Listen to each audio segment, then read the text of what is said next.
Hi, this is Lindsay, the LED Lady. We're here at the 7th Annual Clean Energy Ministerial, located in San Francisco. CEM7 is where energy leaders gather from around the world to forward initiatives set forth by the Paris Climate Talks. One of those initiatives is the Global Lighting Challenge. Here with me today is Greg Merritt, VP of Marketing and Public Affairs with CREE. Thank you so much, Greg, for joining me. My pleasure, Lindsay. Good to be here. So tell me more about the Global Lighting Challenge and how CREE came to find out about it.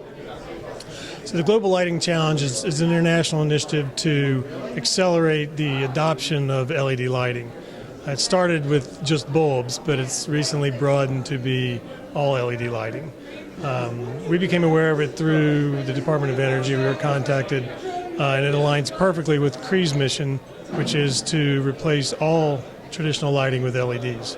I love that. As the LED lady, I am a big fan of removing any incandescent, metal halide. I call it the vacuum tube technology days are over. It is the last vacuum tube that we use today. Tell us a little bit more about CREE's advancement in technologies from the early days. I know you've been with them for 10 years. How is this rapid advancement in technology going to help us out of this climate challenge? So LED technology has advanced very rapidly over the last 10 years. When I joined CREE, we were very proud of being able to make chips that were 40 lumens a watt. Today we make chips that are over 200 lumens a watt that are sold in production, and we've actually demonstrated over 300 lumens a watt. So what that means for reduction in energy usage is we can take old traditional lighting technologies and replace them with LED technology and save upwards of 80% of the electricity. So how is the Global Lighting Challenge, as you know it, really impacting the world? What is CREE's commitment to the GLC? Well, our commitment to the GLC is really, as I mentioned earlier, our overall commitment, which is 100% adoption of LED lighting. One of the differences between CREE and many of the other lighting companies is that we are purely an LED lighting company. We don't sell anything else. So part of our commitment is we will only sell LED lighting. Right, as in other companies have obviously making the transition from fluorescent, and some are doing it slowly than others, still holding on to the old tired technology, but one that makes money. It's really about educating the population. I go into a hardware store and it is a sea of mixed messaging. Yes, it is, but what I think you'll see happen over the next several years, and it won't take that long, is that the traditional technologies will disappear from those shelves, because the prices are coming down at such a rate and the efficiencies are improving that LED bulbs now pay for themselves in less than a year. So Greg, tell me more about the Global Lighting Challenge and how that will maybe impact people making a commitment to LEDs. So if you let's look at the U.S. for instance, a little less than 20% of our electricity is used for lighting today. If we deploy LEDs fully in the U.S., we can take up to 10% of the total electricity off the grid. What that means is we can retire about a third of the existing coal plants. So we're taking this tired and dirty technology, like incandescent and metal halide, transforming it with LED is just like taking the tired and dirty technology of pulling oil or coal out of the earth and burning it into our atmosphere.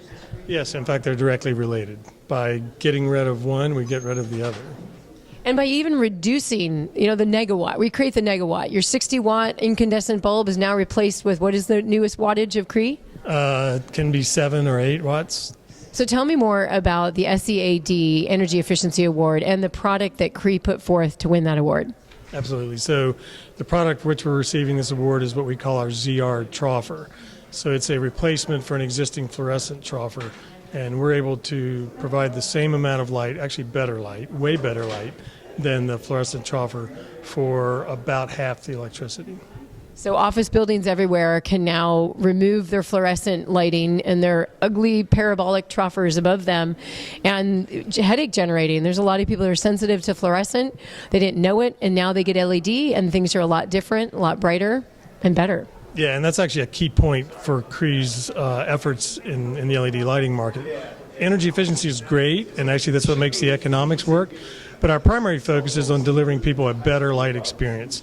LED technology has the ability to make better light than traditional lighting technology, and we're very focused on that. So you mentioned comfort, right? People that are more comfortable at work are more productive at work.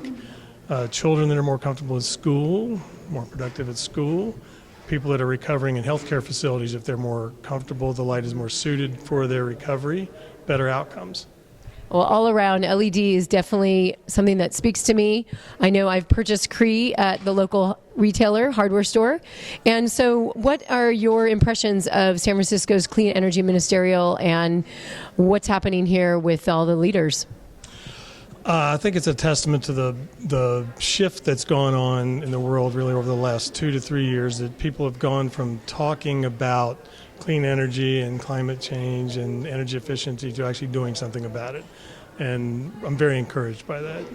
Well, thank you so much. You've joined with me here today at the Clean Energy Ministerial. It's 7th annual at San Francisco, and I appreciate your time. Great. I enjoyed it very much.